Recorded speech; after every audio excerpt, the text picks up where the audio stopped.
High বন্ধুরা, তোমরা সবাই কেমন আছো? আমরা তো খুবই ভালো আছি। তো গুড মর্নিং।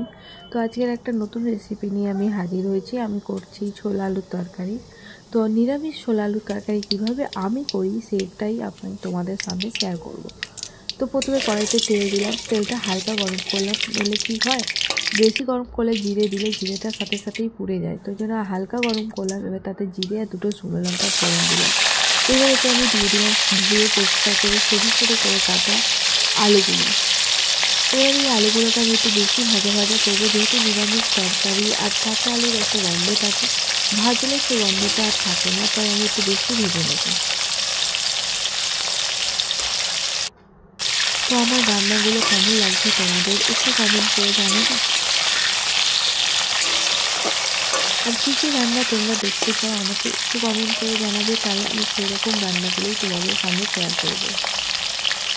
তো এতে আমি দিয়ে দিলাম কুচানো টমেটো কুচি। এবার এই টমেটোগুলোকে আমি ভালো করে নাড়াচাড়া করে নেবো, যাতে টমেটোগুলো গলে যায়।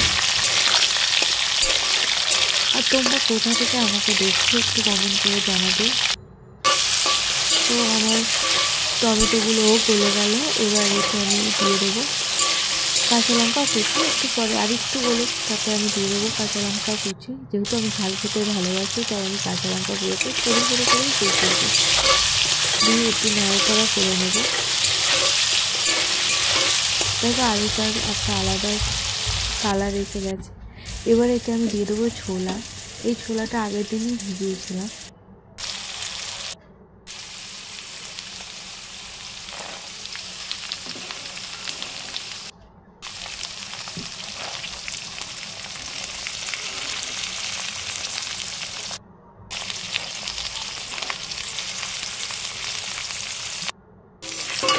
এবার আমি সমস্ত ছোলাগুলো দিয়ে দিলাম। এই ছোলাগুলোকে আমি একটু ভালো করেই ভেজে নেব।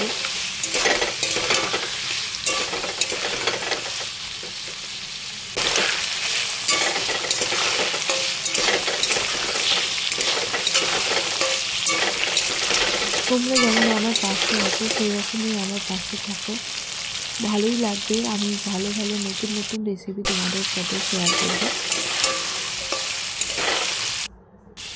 এবার এটা আমার আলু ছোলা ভাজা হয়ে গেছে। এটা আমি দিয়ে দিলাম হলুদ গুঁড়ো 1.5 চামচের মতন, আর তাতে দিয়ে দিলাম লঙ্কা গুঁড়ো।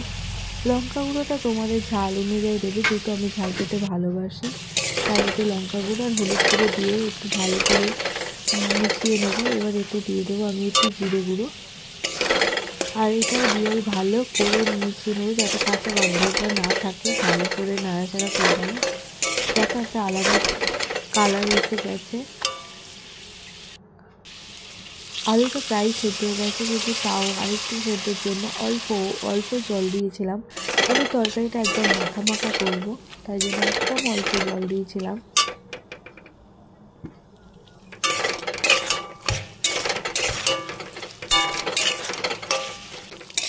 অল্প জল দিয়ে আমি ভালো করে নাড়াচাড়া করে দিয়েছিলাম, করে একটু ফুটতে দিয়েছিলাম। দেখো আমার মনে হচ্ছিল আর একটু জল লাগবে, তো আরেকটু জল দিয়েছিলাম। আমার তরকারি প্রায় হয়ে এসেছে। আর কি সুন্দর একটা কালার এসেছে, দেখেছো? কেমন লাগলো অবশ্যই একটু লাইক করবে, কমেন্ট করবে।